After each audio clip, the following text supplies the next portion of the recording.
this is Solomina. We're back for week 4. I just want to let you guys know, I'm actually nervous, super nervous, every single time I do this.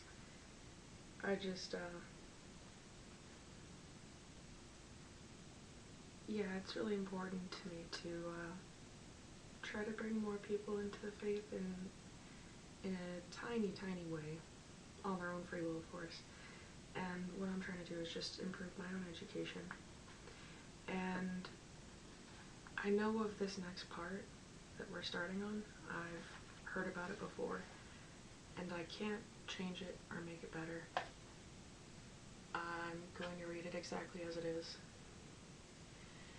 The truth is, the Bible is an honest recounting of decisions that people, humans, have made. It doesn't shy away from the nastiest things that have ever been said. It just lays it out there.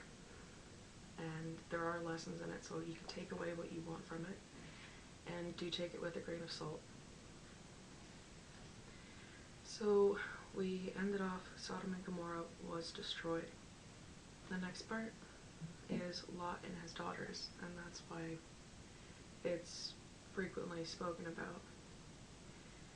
Lot and his 2 daughters left Zoar and settled in the mountains, for he was afraid to stay in Zoar. He and his 2 daughters lived in a cave. One day, the older daughter said to the younger, "Our father is old, and there is no man around here to lie with us, as is the custom all over the earth. Let's go get our father to drink wine, and then lie with him and preserve our family line through our father." That night they got their father to drink wine, and the older daughter went in and lay with him. He was not aware of it when she lay down or when she got up. The next day the older daughter said to the younger, "Last night I lay with my father. Let's get him to drink wine tonight, and you go in and lie with him, so we can preserve our family line through our father." So they got their father to drink wine that night also, and the younger daughter went and lay with him. Again, he was not aware of it when she lay down or when she got up. So both of Lot's daughters became pregnant by their father. The older daughter had a son, and she named him Moab. He is the father of the Moabites of today. The younger daughter also had a son. She named him Ben-Ami. He is the father of the Ammonites today.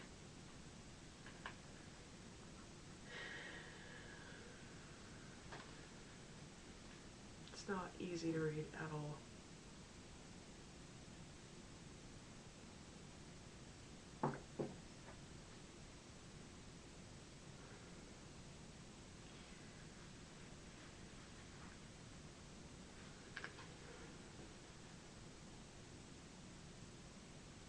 Now Abraham moved on from there into the region of Negev, and lived between Kadesh and Shur. For a while he stayed in Gerar, and there Abraham said of his wife Sarah, "She is my sister." Then Abimelech, king of Gerar, sent for Sarah and took her. But God came to Abimelech in a dream one night and said to him, "You are as good as dead, because of the woman you have taken. She is a married woman." Now Abimelech had not gone near her. So he said, "Lord, you will destroy an innocent nation? Did not he say to me, 'She is my sister'? And didn't she also say, 'He is my brother'? I have done this with a clear conscience and clear hands." Then God said to him in the dream, "Yes, I know you did this in clear conscience, and so I have kept you from sinning against me. That is why I did not let you touch her. Now return the man's wife, for he is a prophet, and he will pray for you, and you will live. But if you do not return her, you may be sure that you and all yours will die." Early the next morning, Abimelech summoned all of his officials, and when he told them all that had happened, they were very much afraid. Then Abimelech called Abraham in and said, "What have you done to us?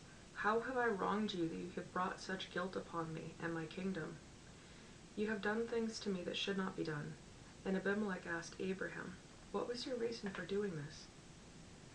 Abraham replied, "I said to myself, 'There is surely no fear of God in this place, and they will kill me because of my wife. Besides, she really is my sister, the daughter of my father, though not of my mother, and she became my wife. And when God had me wander from my father's household, I said to her, This is how you can show your love to me. Everywhere we go, say of me, he is my brother.' Then Abimelech brought sheep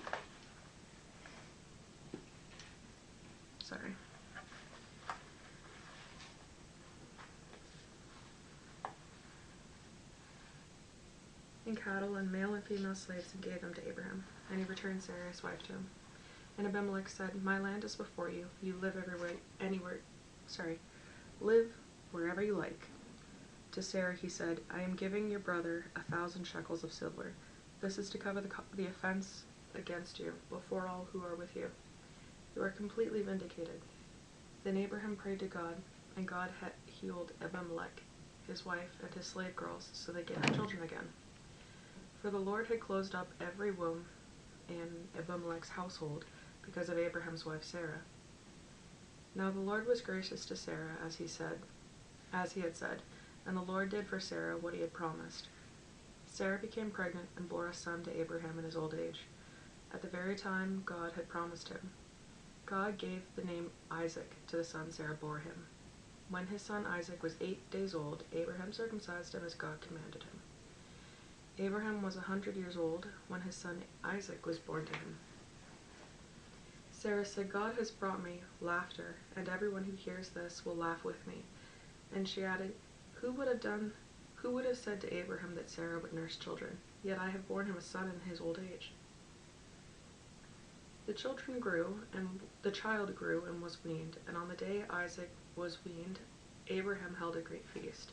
But Sarah saw that his son, whom Hagar the Egyptian had borne to Abraham, was mocking, and she said to Abraham, Get rid of that slave woman and her son, for that slave woman's son will never share in the inheritance with my son Isaac. The matter distressed Abraham greatly, because it concerned his son. But God said to him, Do not be distressed about the boy and your maidservant. Listen to whatever Sarah tells you, because it is through Isaac that your offspring will be reckoned. I will make the son of the maidservant into a nation also, because he is your offspring. Early the next morning, Abraham took some food and a new skin of water and gave them to Hagar. He set them on her shoulder and sent her off with the boy. She went on her way and wandered into the desert of Beersheba. When the water in the skin was gone, she put the boy under one of the bushes. Then she went off and sat down nearby, about a bow shot away, for she thought, I cannot watch the boy die. And as she sat there nearby, she began to sob. God heard the boy crying, and the angel of God called to Hagar from heaven and said to her, What is the matter, Hagar? Do not be afraid. God has heard the boy crying as he lies there. Lift the boy up, take him by the hand, for I will make him into a great nation.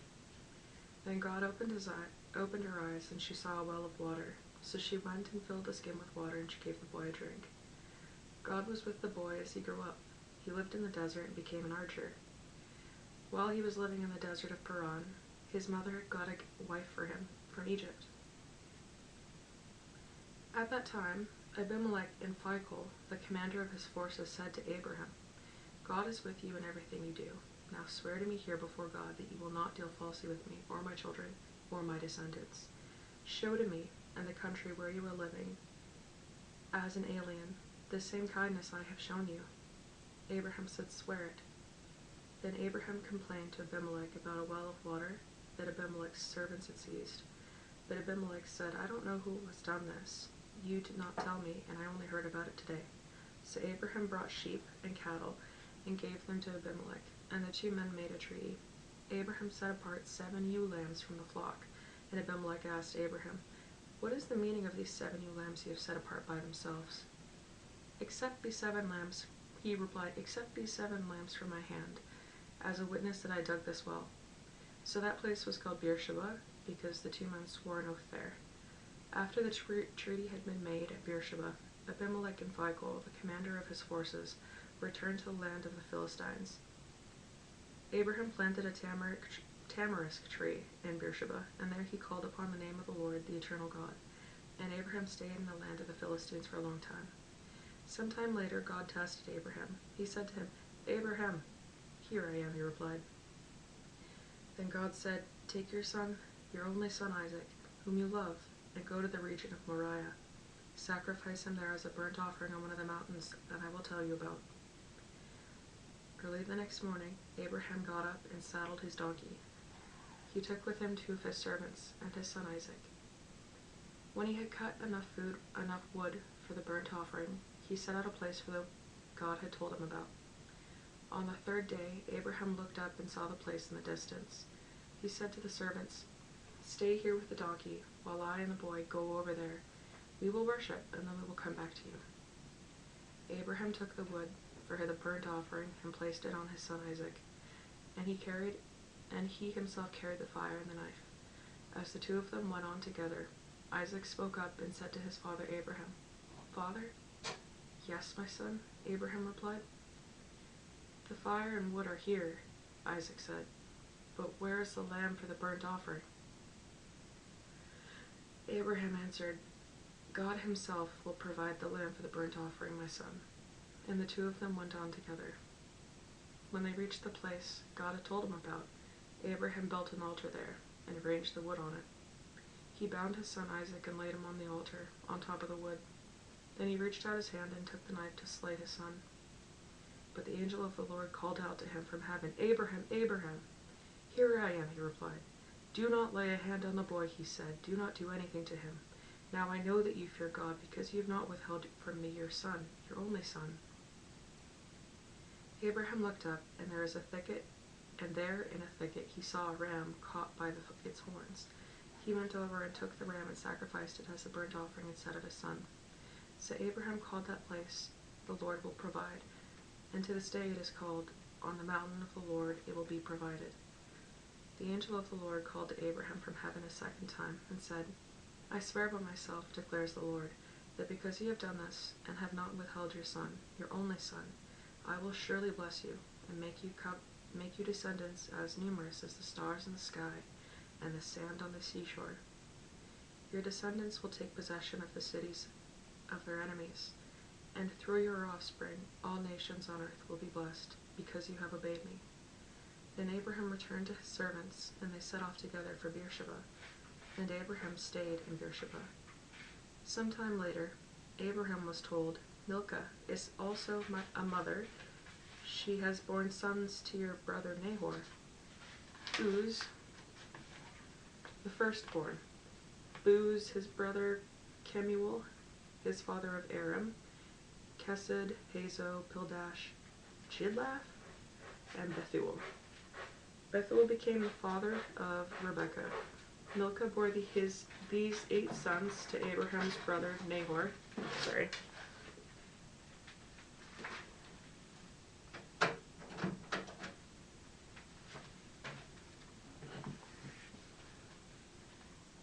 His concubine, whose name was Reumah, also had 2 sons, Teba, Gahem, Tahash, and Megiddo.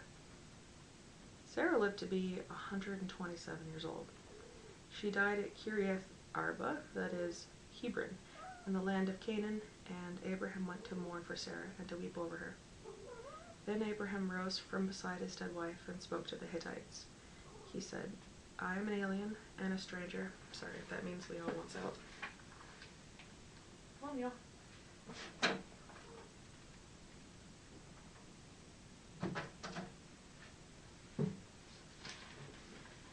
Apologies.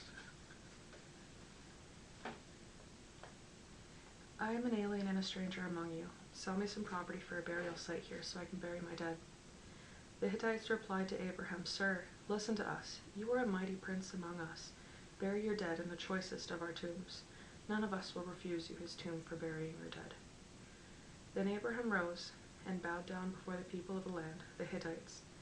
He said to them, "If you are willing to let me bury my dead, then listen to me and intercede with Ephron, son of Zohar, on my behalf. So he will sell me the cave." Sorry about that. "So he will sell me the cave of Machpelah, which belongs to him and is at the end of his field.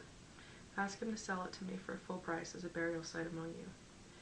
Ephron the Hittite was sitting among his people, and he replied to Abraham in the hearing of all the Hittites who had come to the gate of the city. "No, my lord," he said, "listen to me. I give you the field, and I give you the cave that is in it. I give it to you in the presence of my people. Bury your dead." Again Abraham bowed down before the people of the land, and he said to Ephron in their hearing, "Listen to me, if you will. I will pay the price of the field. Accept it from me, so I can bury my dead there." Ephron answered Abraham, Listen to me, my lord. The land is worth 400 shekels of silver, but what is that between me and you? Bury your dead." Abraham agreed to Ephron's terms and weighed out for him the price he had named in the hearing of the Hittites, 400 shekels of silver, according to the weight current among the merchants.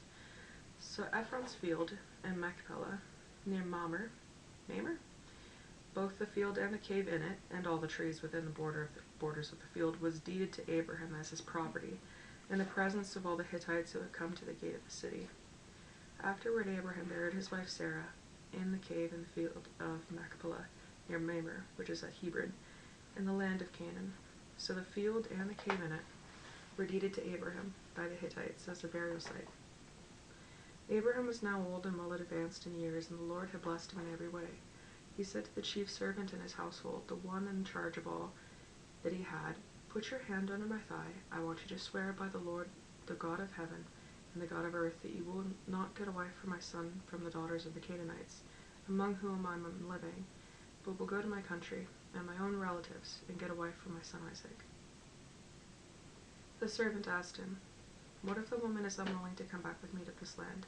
Shall I then take your son back to the country you came from?" "Make sure that you do not take my son back there," Abraham said. "The Lord, the God of heaven, who brought me out of my father's household and my native land, and who spoke to me and promised me on oath, saying, 'To your offspring I will give you this land,' he will send his angel before you so that you can get a wife for my son from there. If the woman is unwilling to come back with you, then you will be released from this oath of mine. Only do not take my son back there." So the servant put his hand under the thigh of his master Abraham and swore an oath to him concerning this matter. Then the servant took 10 of his master's camels and left, taking with him all kinds of good things from his master. He set out for Aram Naharaim and made his way to the town of Nahor. He had the camels kneel down near the well outside the town. It was toward evening, the time the women go out to draw water. Then he prayed, "O Lord, God of my master Abraham, give me success today, and show kindness to my master Abraham. See, I am standing beside this spring, and the daughters of the town people are coming out to draw water. May it be that when I say to a girl, 'Please let down your jar so that I may have a drink,' and she says, 'Drink, and I'll water your camels too,' let her be the one you have chosen for your servant Isaac. By this I will know you have shown kindness to my master." Before he had finished praying, Rebekah came out with her jar on her shoulder. She was the daughter of Bethuel, son of Milcah, who was the wife of Abraham's brother Nahor. The girl was very beautiful, a virgin. No man had ever lain with her. She went down to the spring, filled her jar, and came up again. The servant hurried to meet her and said, "Please give me some water from your jar." "Drink, my lord," she said, and quickly lowered the jar to her hands and gave him a drink. After she had given him a drink, she said, "I'll draw water for your camels too, until they have finished drinking." So she quickly emptied her jar into the trough, ran back to the well to draw more water, and drew enough for all his camels. Sorry.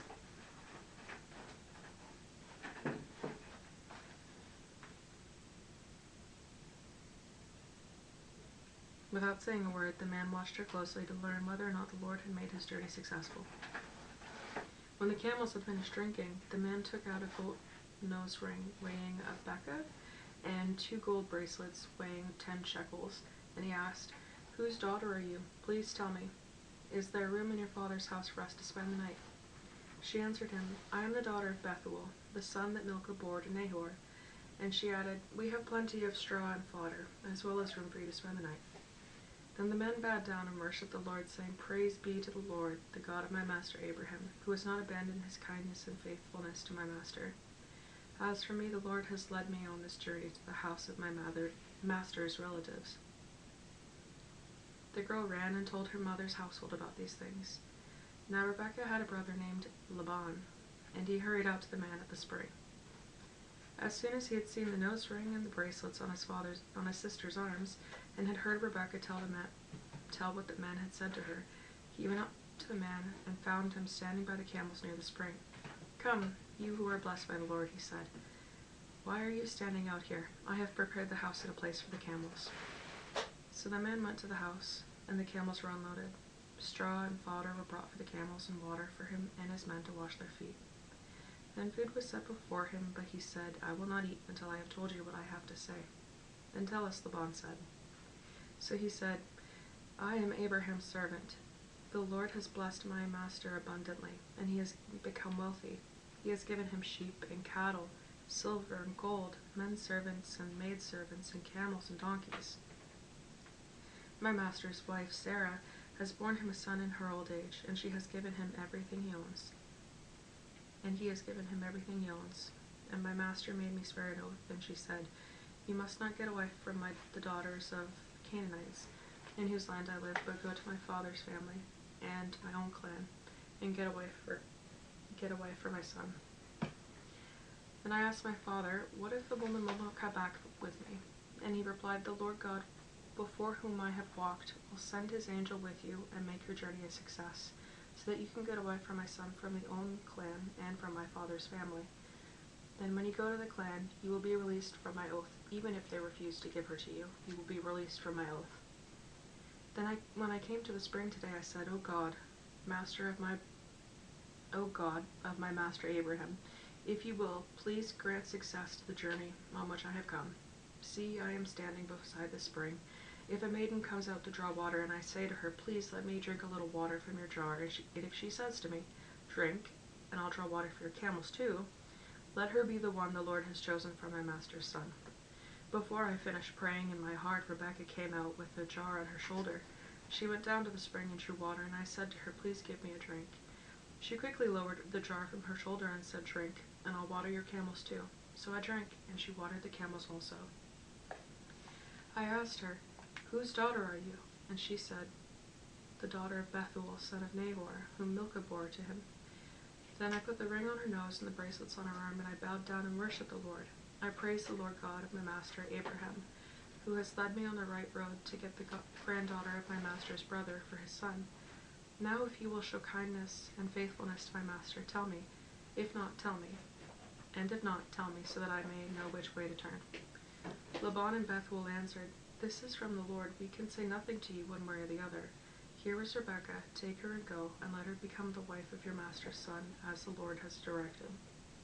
When Abraham's servant heard about what they had said, he bowed down on the ground before the Lord. Then the servant brought out the gold and silver jewelry and articles of clothing and gave them to Rebekah. He also gave costly gifts to her brother and to her mother. Then he and his men that were with him ate and drank and spent the night there. When they got up the next morning, he said, Send me on my way to my master.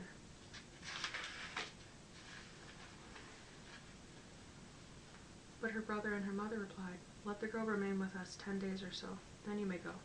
But he said to them, Do not detain me. Now that the Lord has granted success to my journey, send me on my way so I can go to my master.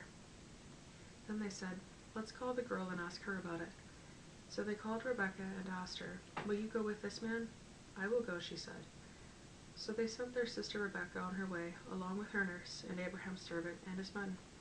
And they blessed Rebekah and said to her, Our sister, may you increase to thousands upon thousands. May your offspring possess the gates of their enemies. Then Rebekah and her maids got ready and mounted their camels and went back with the men. So the servant took Rebekah and left. Now Isaac had come from Beer Lahai Roi, for he was living in the Negev. He went out to the field one evening to meditate, and as he looked up, he saw camels approaching. Rebekah also looked up and saw Isaac. She got down from her camel and asked the servant, Who is that man in the field coming to meet us?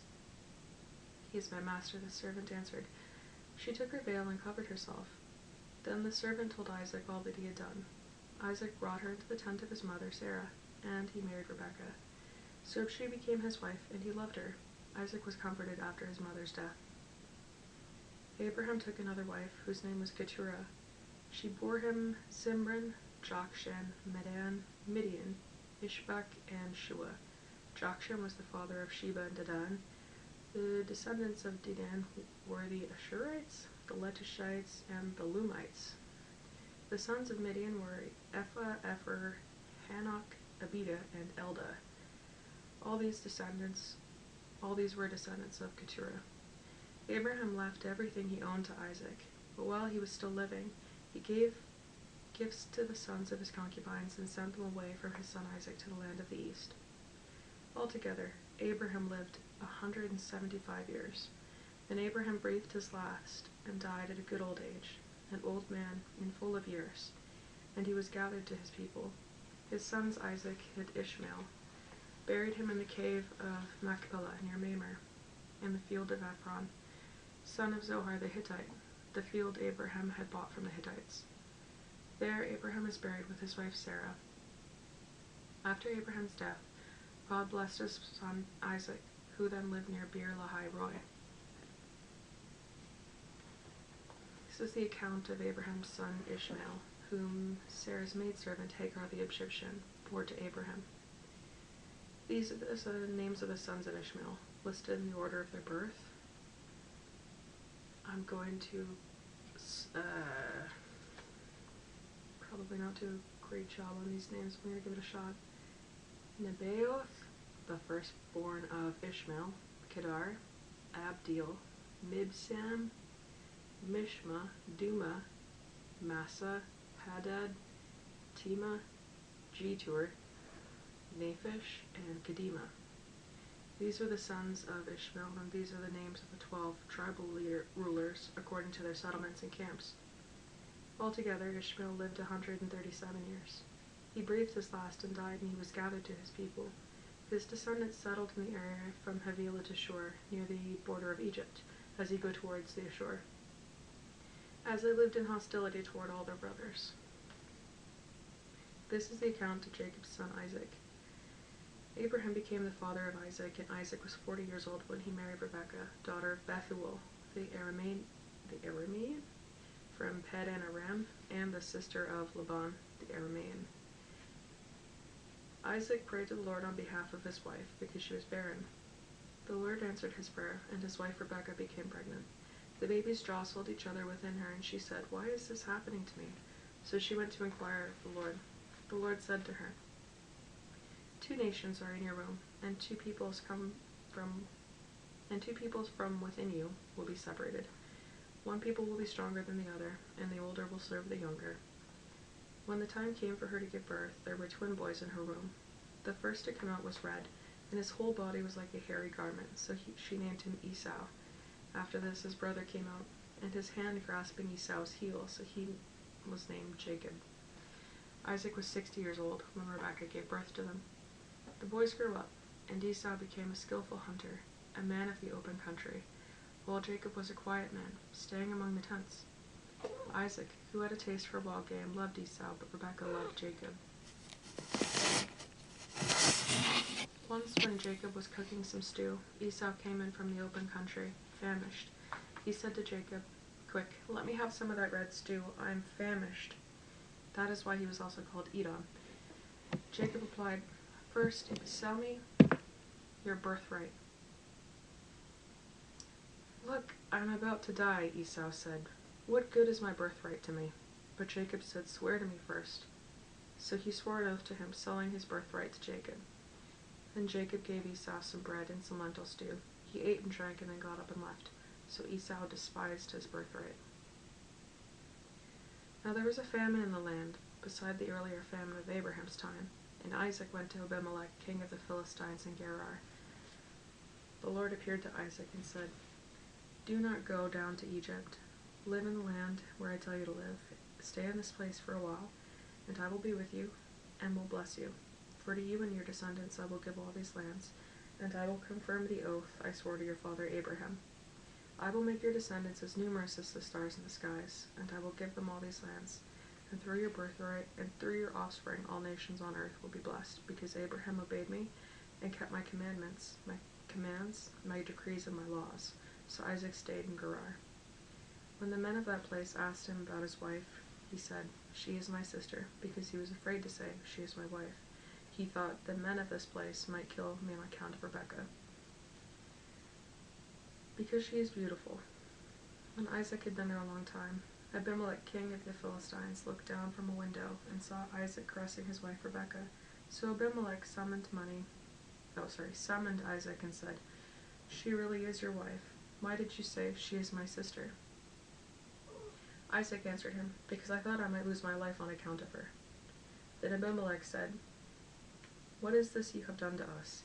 One of the men might well have slept with your wife, and would have brought guilt upon us.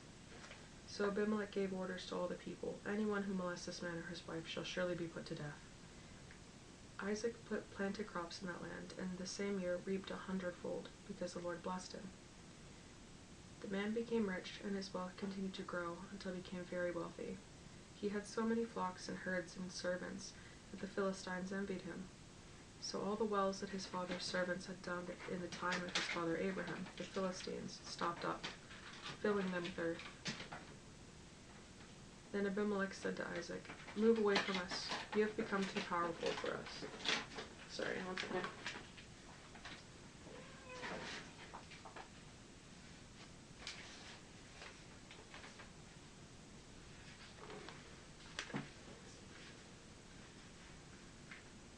So Isaac moved away from there and encamped in the valley of Gerar and settled there. Isaac reopened the wells that had been dug there in the time of his father Abraham, which the Philistines had stopped up after Abraham died, and gave him the same names his father had given him. Isaac's servants dug in the valley and discovered a well of fresh water there. But the herdsmen of Gerar quarreled with Isaac's herdsmen and said, The water is ours. So he named the well Esek, because they disputed with him. Then they dug another well, but they quarreled over that one also, so he named it Sitnah. He moved on from there and dug another well, and no one quarreled over it. He named it Rehoboth, saying, Now the Lord has given us room, and we will flourish in the land. From there he went up to Beersheba. That night the Lord appeared to him and said, I am the God of your father Abraham. Do not be afraid, for I am with you. I will bless you, and I will increase the number of your descendants for the sake of my servant Abraham. Isaac built an altar there, and called on his name of the Lord. There he pitched his tent, and there his servants dug a well. Meanwhile, Abimelech had come to him from Gerar, with Ahuzzath, his personal advisor, and Phicol, the commander of his forces.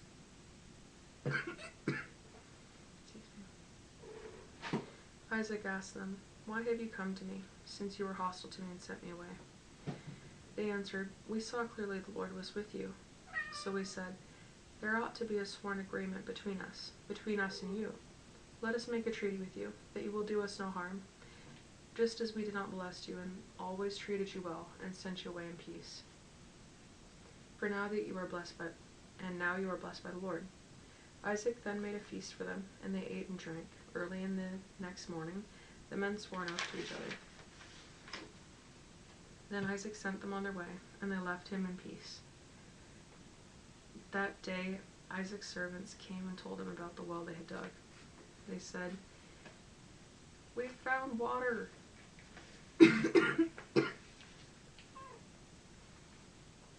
He called it Sheba, and to this day the name of the town had been Beersheba. When Esau was 40 years old, he married Judith, daughter of Beeri the Hittite, and Basemath, daughter of Elon the Hittite. They were the source of grief to Isaac and Rebekah.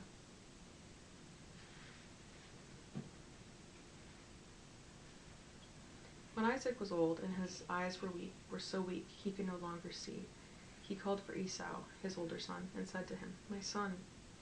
Here I am, he answered. Isaac said, I am now an old man, and I don't know the day of my death.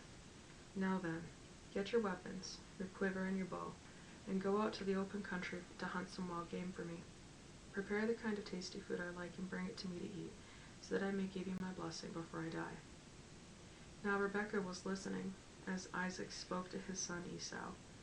When Esau left for the open country to hunt game and bring it back, Rebekah said to her son Jacob, Look, I overheard your father say to your brother Esau, Bring me some game and prepare me some tasty food to eat, so that I may give you my blessing in the presence of the Lord before I die. Now, my son, listen carefully and do what I tell you. Go out to the flock and bring me 2 choice young goats, so that I can prepare some tasty food for your father, just the way he likes it. Then take it to your father to eat, so that he may give you his blessing before he dies. Jacob said to Rebekah his mother, But my brother Esau is a hairy man, and I am a man with smooth skin.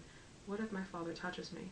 It would appear to be tricking him, and would bring down a curse on myself instead of a blessing. His mother said to him, My son, let the curse fall on me. Just do what I say. Go out and get them for me. So he went out and got them and brought them to his mother, and she prepared some tasty food just the way his father liked it. Then Rebekah took the best clothes of Esau, her older son, which she had in the house, and put them on her younger son, Jacob. She also covered his hands and the smooth part of his neck with goat skins. Then she handed to her son Jacob the tasty food and the bread she had made. He went to his father and said, My father. Yes, my son, he answered. Who is it? Jacob said to his father, I am Esau, your firstborn. I have done as you told me. Please sit up and eat some of my game so that you may give me your blessing. Isaac asked his son, How did you find it so quickly, my son? The Lord your God gave me success, he replied. Then Isaac said to Jacob, Come near me so that I can touch you, my son, to know whether you are really my son Esau or not. Jacob went close to his father Isaac, who touched him and said, The voice is the voice of Jacob, but the hands are the hands of Esau. He did not recognize him, for his hands were hairy like those of his brother Esau, so he blessed him. Are you really my son Esau? He asked. I am, he replied. Then he said, My son, bring me some of your game to eat, so that I may give you my blessing. Jacob brought it to him, and he ate, and brought some wine, and he drank. Then his father Isaac said to him, Come here, my son, and kiss me. So he went to him and kissed him. When Isaac caught the smell of his clothes, he blessed him and said, Ah, the smell of my son is like the smell of a field that the Lord has blessed. May God give you of heaven's dew and of earth's richness, an abundance of grain and new wine. May nations serve you and peoples bow down to you. Be Lord over your brothers, and may the sons of your mother bow down to you. May those who cursed you be cursed, and those who bless you be blessed. After Isaac finished blessing him, and Jacob had scarcely left his father's presence, his brother Esau came in from hunting. He too prepared some tasty food and brought it to his father. Then he said to him, My father, sit up and eat some of my game so that you may give me your blessing. His father Isaac asked him, Who are you? I am your son, he answered, your firstborn, Esau. Isaac trembled violently and said, Who was it, then, that hunted game and brought it to me? I ate it just before you, and I blessed him, and indeed he will be blessed. When Isaac heard his father's words, he burst out with a loud and bitter cry and said to his father, Bless me too, my father. But he said, Your brother came deceitfully and took your blessing. Esau said, Isn't he rightly named Jacob? He has deceived me these 2 times. He took my birthright, and now he's taken my blessing. Then he asked, Haven't you reserved any blessing for me? Isaac answered Esau, I have made him lord over you, and have made all his relatives his servants, and I have sustained him with grain and new wine. So what can I possibly do for you, my son? Esau said to his father, Do you have only one blessing, my father? Bless me too, my father. Then Esau wept aloud. His father Isaac answered him, Your dwelling will be away from the earth's richness, away from the dew of heaven above. You will live by the sword, and you will serve your brother, but you will go reckless, and you will throw his yoke off from your neck. Esau held a grudge against Jacob because of the blessing his father had given him. He said to himself, The days of mourning for my father are near. Then I will kill my brother Jacob. When Rebekah was told what her older brother Esau had said, she sent for her younger son Jacob and said to him, Your brother Esau is consoling him with the thought of killing you. Now then, my son, do what I say. Flee at once to my brother Laban in Haran. Stay with him for a while until your brother's fury subsides. When your brother is no longer angry with you and forgets what you did to him, I'll send word for you to come back here. Why should I lose both of you in one day? Then Rebekah said to Isaac, I am disgusted with living because of these Hittite women. If Jacob takes a wife from among the women of these land, from Hittite women like these, my life will not be worth living. So Isaac called for Jacob and blessed him and commanded him, Do not marry a Canaanite woman. Go once to Padan Aram, to the house of your mother's father Bethuel. Take a wife for yourself there, from among the daughters of Laban, your mother's brother. May God Almighty bless you, and make you fruitful and increase your numbers, until you become a community of peoples. May he give you and your descendants the blessing given to Abraham, so that you may take possession of the land where you now live as an alien, the land God gave to Abraham. Then Isaac sent Jacob on his way, and he went to Paddan Aram, to Laban son of Bethuel the Aramean, the brother of Rebekah, who was the mother of Jacob and Esau.